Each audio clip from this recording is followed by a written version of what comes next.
जय जगन्नाथ बंधुगण आपण समस्त को आम चैनल को स्वागत। आज आम जाना 15 जून 2026 सोमवार दिन द्वादश राशि संपूर्ण भाग्यफल। आज दैनिक राशिफल चंद्रक गोचर गणना उपर आधारित जहाँ आम जीवन में बहुत बड़ प्रभाव पकाई थाए। तेबे राशिफल जानिबा पूर्व आसंतु सर्वप्रथमे नजर पकाइबा आज तिथि नक्षत्र एवं शुभ समय उपरे। आज पंचांग और विशेषत्व आज हूँ 15 जून 2026 सोमवार ज्येष्ठ मास कृष्ण पक्ष अमावास्या तिथि दिवा 18 घंटा 23 मिनिट गति प्रतिपदा। आज मृगशिरा नक्षत्र राति 7 घंटा 7 मिनिट गति आर्द्रता नक्षत्र। चंद्र आज वृष राशि दिवा 8 घंटा 40 मिनिट पर्यंत गति करिवे और तापर मिथुन राशि को चलन करिवे। विशेष पर्वपर्वाणी आज पवित्र रज संक्रांति एवं समावती अमावास्या शुभ बेला दिवा 8 घंटा 44 मिनिट रु 10 घंटा 3 मिनिट पर्यंत। सूर्योदय प्रातः 5टा 11 मिनिट एवं सूर्यास्त संध्या 6टा 37 मिनिट। सावधानता आज कन्या राशि पुरुष और कुंभ राशि महिला मानक घातचंद्र एवं मिथुन राशि घातबार अटे। आज आमिष किंबा सतल खाइबा संपूर्ण निषेध। बंधुगण आसंतु जानिबा आज राशिफल विषय रे, किंतु ता पूर्व जदि आपण आम चैनल को नुआ करी आसीछंती तेबे तले थिबा लाल रंगर सब्सक्राइब बटन को दबाई चैनल को सब्सक्राइब करंतु एवं पाखरे थिबा घंटी बटन को दबाई ऑल सिलेक्ट करंतु, जा फल रे आमर प्रत्येक वीडियो नोटिफिकेशन आपण सर्वप्रथम पाई परिबे। बंधुगण मेष राशि आज आपणक मनरे प्रसन्नतार भाव रहिबो। व्यवसायी मानक पई व्यापार को नुआ रूप देबा पई समय अत्यंत उत्तम। चाकरी क्षेत्र में निजर योग्यता वृद्धि करने करिथिबा प्रयास शुभ फल प्रदान करिवो। विद्यार्थी माने विशेष करी वाणिज्य और गणित क्षेत्र में सफलता पाइबे। छोट भाई को सहयोग मिलिबो एवं परिवार रे कौनसी मांगलिक कार्यर रूपरेख प्रस्तुत हेबो। पितांको आशीर्वाद मिलिबो एवं प्रेम विवाह पाई समय अनुकूल अच्छी। मातांको स्वास्थ्य प्रति सावधान रुहंतु। आर्थिक स्थिति मजबूत रहिबो और निवेश रु लाभ मिलिबो। आज आपण ओम नमः शिवाय मंत्र जप करंतु, शुभ फल मिलिबो। वृष राशि आज आपणक वाणीर मधुरता समस्त को प्रभावित करिबो। व्यवसाय रे नुआ क्रय विक्रय रु लाभ मिलिबो एवं आर्थिक उन्नति हेबो। छात्र छात्री माने भविष्यत पाई नुआ योजना करिवार सुजोग पाइबे। पारिवारिक सदस्य एवं भाई भौणी सह उत्तम समय अतिबाहित हेबो। जीवन साथी आपणक रचनात्मक शैली रे प्रभावित हेबे। संतान पक्षरु शुभ समाचार मिलिबो।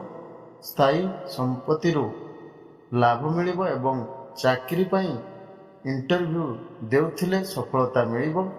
आखि संबंधी समस्या प्रति सावधान रुहंतु। आज शिवलिंग रे जल अर्पण करंतु, शुभ फल मिलिबो। मिथुन राशि राजकीय कार्य रे आज सफलता मिलिबो। समाज रे आपणक प्रभाव वृद्धि हेबो एवं आपण शत्रु माननकु दमन करिवे। सरकारी मामला किंबा कोर्ट कचेरी मामला रे आपण विजयी हेबे, किंतु अन्य लोकंक विवाद ठारू दूरे रुहंतु। व्यवसाय विषय रे पितांको सह गुरुत्वपूर्ण आलोचना करि पारंती। जीवन साथी भावना को सम्मान दियंतु। पुराना ऋण भार रु मुक्ति मिलिबो। रक्त संबंधी स्वास्थ्य समस्या देखा दे पारे, तेणु सतर्क रुहंतु। भगवान शिवं को बेलपत्र अर्पण करंतु, शुभ फल मिलिबो। कर्कट राशि आज कौनसी प्रकार लोभ किंबा पूर्वाग्रह ठारू दूरे रुहंतु, नचेत क्षति हुई पारे। कला और ଶୈଳ କ୍ଷେତ୍ରରେ ଥିବା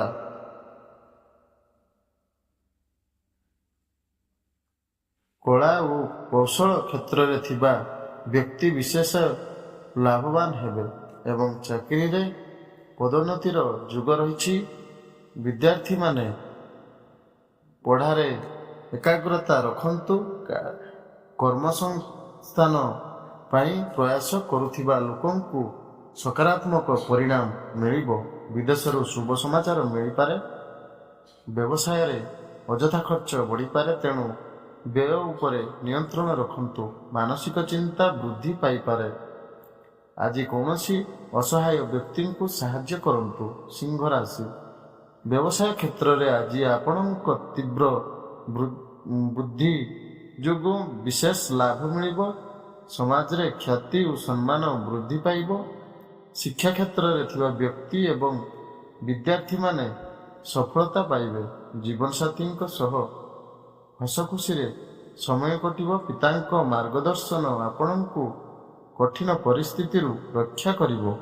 ପ୍ରେମ ଜୀବନ ମଧୁର ହେବ। ଆର୍ଥିକ ସ୍ଥିତିରେ ସୁଧାର ଆସିବ ଏବଂ ସଞ୍ଚିତ ଧନ ବୃଦ୍ଧି ପାଇବ। ସ୍ୱାସ୍ଥ୍ୟ ଭଲ ରହିବ ଏବଂ ପୁରୁଣା ରୋଗରୁ ମୁକ୍ତି ମିଳିବ। ଭଗବାନ ଶ୍ରୀଜଗନ୍ନାଥଙ୍କ ଉପାସନା କରନ୍ତୁ, ଶୁଭ ଫଳ ମିଳିବ। କନ୍ୟା ରାଶି, ଆଜି ବ୍ୟବସାୟରେ ଲାଭର ଉତ୍ତମ ଯୁଗ ରହିଛି ଏବଂ କିଛି ନୂଆ ସୁଯୋଗ ମିଳିବ। କର୍ମକ୍ଷେତ୍ରରେ ଆପଣଙ୍କ ପରିଶ୍ରମର ସକାରାତ୍ମକ ପରିଣାମ ମିଳିବ। ସାମାଜିକ ପ୍ରତିଷ୍ଠା ବଢ଼ିବ। ପରିବାରରେ କୌଣସି ଧାର୍ମିକ କାର୍ଯ୍ୟ ବା ଛୋଟ ଯାତ୍ରାର ଯୋଜନା ହୋଇପାରେ। ପିତା ଓ ଭାଇ ଭଉଣୀଙ୍କ ସହଯୋଗ ମିଳିବ। ଜୀବନସାଥୀ ପ୍ରତିଟି କାର୍ଯ୍ୟରେ ସାଥୀ ଦେବେ, କିନ୍ତୁ ସନ୍ତାନଙ୍କ ଭବିଷ୍ୟତକୁ ନେଇ ସାମାନ୍ୟ ଚିନ୍ତା ରହିପାରେ। ଆର୍ଥିକ ସ୍ଥିତିରେ ନିରନ୍ତର ସୁଧାର ଆସିବ। ସ୍ୱାସ୍ଥ୍ୟ ଉତ୍ତମ ରହିବ। ଗୋମାତାଙ୍କୁ କିଛି ଖାଇବାକୁ ଦିଅନ୍ତୁ। ପ୍ରତିକାର ଶୁଭଫଳ ମିଳିବ। ତୁଳା ରାଶି, ଆଜିର ଦିନଟି ଆପଣଙ୍କ ପାଇଁ ଅତ୍ୟନ୍ତ ଲାଭଦାୟକ ରହିବ। ଚାକିରି କ୍ଷେତ୍ରରେ ଆସୁଥିବା ସମସ୍ୟାର ସମାଧାନ ହେବ। ପୂର୍ବରୁ କରିଥିବା ନିବେଶରୁ ଭଲ ଲାଭ ମିଳିବ। ମାତା ପିତାଙ୍କ ସ୍ନେହ ଓ ଆଶୀର୍ବାଦ ପ୍ରାପ୍ତ ହେବ, କିନ୍ତୁ ଶ୍ୱଶୁର ଘର ପକ୍ଷରୁ ସାମାନ୍ୟ ମତଭେଦ ହୋଇପାରେ। ଜୀବନସାଥୀଙ୍କ ସ୍ୱାସ୍ଥ୍ୟର ଧ୍ୟାନ ରଖନ୍ତୁ। ହଠାତ୍ କୌଣସି ଅପରିଚିତ ବ୍ୟକ୍ତିଙ୍କ ସାହାଯ୍ୟରେ ବଡ଼ ଆର୍ଥିକ ଲାଭ ହୋଇପାରେ। ଭାଗ୍ୟ ଆପଣଙ୍କ ସାଥ ଦେବ। ହୃଦୟଜନିତ ସ୍ୱାସ୍ଥ୍ୟ ସମସ୍ୟା ପ୍ରତି ସାବଧାନ ରୁହନ୍ତୁ। ଆଜି ଓಂ ନମଃ ଶିବାୟ ମନ୍ତ୍ର ଜପ କରନ୍ତୁ। ବିଛା ରାଶି, ଆଜି ଆପଣ କିଛି ମାନସିକ ଚାପ ଅନୁଭବ କରିପାରନ୍ତି। ଶତ୍ରୁମାନେ ଆପଣଙ୍କ କ୍ଷତି କରିବାକୁ ଚେଷ୍ଟା କରିବେ, କିନ୍ତୁ ଆପଣ ନିଜ ବୁଦ୍ଧି ବଳରେ ସବୁ ସମସ୍ୟାର ସାମ୍ନା କରିବେ। କ୍ରୋଧ ଉପରେ ନିୟନ୍ତ୍ରଣ ରଖନ୍ତୁ, ନଚେତ୍ ସାମାଜିକ ପ୍ରତିଷ୍ଠା ହାନି ହୋଇପାରେ। ଛାତ୍ରଛାତ୍ରୀମାନଙ୍କୁ ସଫଳତା ପାଇଁ ଅଧିକ ପରିଶ୍ରମ କରିବାକୁ ପଡ଼ିବ। ଶ୍ୱଶୁର ଘର ପକ୍ଷରୁ ମତଭେଦ ହୋଇପାରେ। ଆଧ୍ୟାତ୍ମିକତା ପ୍ରତି ଆଗ୍ରହ ବଢ଼ିବ। ସେୟାର ମାର୍କେଟରେ ନିବେଶ କରନ୍ତୁ ନାହିଁ, କ୍ଷତି ହୋଇପାରେ। ଆଜି ହନୁମାନ ଚାଳିଶା ପାଠ କରନ୍ତୁ, ଶୁଭ ଫଳ ମିଳିବ। ଧନୁ ରାଶି, ଆଜି ଆପଣଙ୍କ ମିତ୍ର ସଂଖ୍ୟା ବୃଦ୍ଧି ପାଇବ ଏବଂ କୌଣସି ବନ୍ଧୁଙ୍କ ସାହାଯ୍ୟରେ କର୍ମକ୍ଷେତ୍ରରେ ଲାଭ ମିଳିବ। ସାମାଜିକ ପ୍ରତିଷ୍ଠା ବଢ଼ିବ।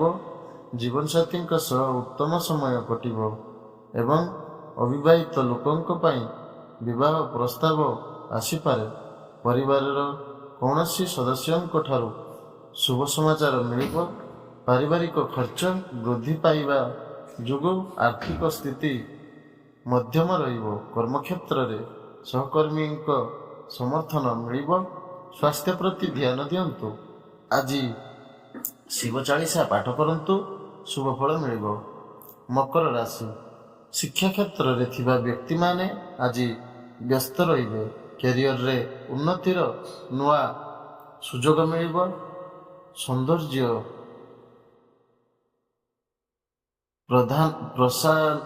ପ୍ରସାଧନ ଏବଂ ବିଜ୍ଞାପନ ସଂସ୍ଥା ସହ ଜଡ଼ିତ ବ୍ୟବସାୟୀମାନେ ଭଲ ଲାଭ ପାଇବେ।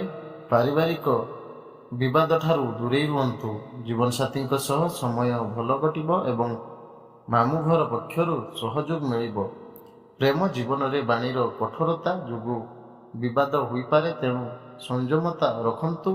ସ୍ୱାସ୍ଥ୍ୟ ଭଲ ରହିବ, କିନ୍ତୁ ପିତାଙ୍କ ସ୍ୱାସ୍ଥ୍ୟର ଯତ୍ନ ନିଅନ୍ତୁ। ଆଜି ବଜରଙ୍ଗ ବାଣ ପାଠ କରନ୍ତୁ, ଶୁଭ ଫଳ ମିଳିବ। କୁମ୍ଭ ରାଶି, ଆଜି ଆପଣଙ୍କ ପରିଶ୍ରମର ସକାରାତ୍ମକ ପରିଣାମ ମିଳିବ, ଯାହାଦ୍ୱାରା ଆତ୍ମବିଶ୍ୱାସ ବଢ଼ିବ। କୌଣସି ଛୋଟ ଯାତ୍ରା ଲାଭଦାୟକ ସିଦ୍ଧ ହେବ। ବିଦ୍ୟାର୍ଥୀମାନଙ୍କ ପାଇଁ ନୂଆ ସୁଯୋଗ ଆସିବ। ଜୀବନସାଥୀଙ୍କ କାର୍ଯ୍ୟକ୍ଷେତ୍ରରେ ଉନ୍ନତି ହେବ, କିନ୍ତୁ ଛୋଟ କଥାକୁ ନେଇ ବାଦବିବାଦ ଠାରୁ ଦୂରେଇ ରୁହନ୍ତୁ। ପରିବାରର ବାତାବରଣ ଆନନ୍ଦମୟ ରହିବ। ଆର୍ଥିକ ସ୍ଥିତିରେ ସୁଧାର ଆଣିବା ପାଇଁ ନୂଆ ମାଧ୍ୟମ ମିଳିବ, କିନ୍ତୁ ଅଯଥା ଖର୍ଚ୍ଚ ଯୋଗୁଁ ବଜେଟ୍ ବିଗିଡ଼ିପାରେ। ଜୀବନସାଥୀଙ୍କ ସ୍ୱାସ୍ଥ୍ୟକୁ ନେଇ ଚିନ୍ତା ବଢ଼ିପାରେ। ଆଜି ଶିବ ମନ୍ଦିରରେ ଏକ ପତାକା ଧ୍ୱଜା ଅର୍ପଣ କରନ୍ତୁ। ମୀନ ରାଶି, ଆଜି ବ୍ୟବସାୟ କ୍ଷେତ୍ରରେ ଆଂଶିକ ଲାଭ ମିଳିବ। ଛାତ୍ରଛାତ୍ରୀମାନଙ୍କୁ ଶିକ୍ଷା କ୍ଷେତ୍ରରେ କିଛି ବାଧାର ସାମ୍ନା କରିବାକୁ ପଡ଼ିପାରେ, ତେଣୁ ଏକାଗ୍ରତା ରଖନ୍ତୁ। ରାଜନୀତି ସହ ଜଡ଼ିତ ବ୍ୟକ୍ତିମାନେ ନିଜ ସାମାଜିକ ପ୍ରତିଷ୍ଠା ପ୍ରତି ଧ୍ୟାନ ଦିଅନ୍ତୁ। ଶତ୍ରୁମାନେ ଷଡ଼ଯନ୍ତ୍ର କରିପାରନ୍ତି। ଘରର କୌଣସି ସାମଗ୍ରୀ ଖରାପ ହେବା ଯୋଗୁଁ ଖର୍ଚ୍ଚ ବଢ଼ିପାରେ। ଅକାରଣ କ୍ରୋଧ ଯୋଗୁଁ ସମ୍ପର୍କ ଖରାପ ହୋଇପାରେ। ଆର୍ଥିକ କାରବାରରେ ସାବଧାନ ରୁହନ୍ତୁ। ମାତାଙ୍କ ସ୍ୱାସ୍ଥ୍ୟର ଅବନତି ଦେଖାଦେଇପାରେ। ଆଜି ଗୋମାତାଙ୍କୁ କିଛି ଖାଇବାକୁ ଦିଅନ୍ତୁ, ଶୁଭ ଫଳ ମିଳିବ। ବନ୍ଧୁଗଣ, ଏହା ଥିଲା ଆଜିର ସମ୍ପୂର୍ଣ୍ଣ ରାଶିଫଳ ବିଚାର। ଯଦି ଆପଣଙ୍କୁ ଆମର ଏହି ଭିଡ଼ିଓଟି ଭଲ ଲାଗିଥାଏ, ତେବେ ଭିଡ଼ିଓଟିକୁ ଲାଇକ୍, ସେୟାର ଏବଂ କମେଣ୍ଟ କରି ନିଶ୍ଚୟ ଜଣାନ୍ତୁ ଏବଂ ଆମ ଚ୍ୟାନେଲକୁ ସବସ୍କ୍ରାଇବ୍ କରିବାକୁ ଜମାରୁ ଭୁଲନ୍ତୁ ନାହିଁ। ଜୟ ଜଗନ୍ନାଥ, ଜୟ ମା ଲକ୍ଷ୍ମୀ, ଧନ୍ୟବାଦ।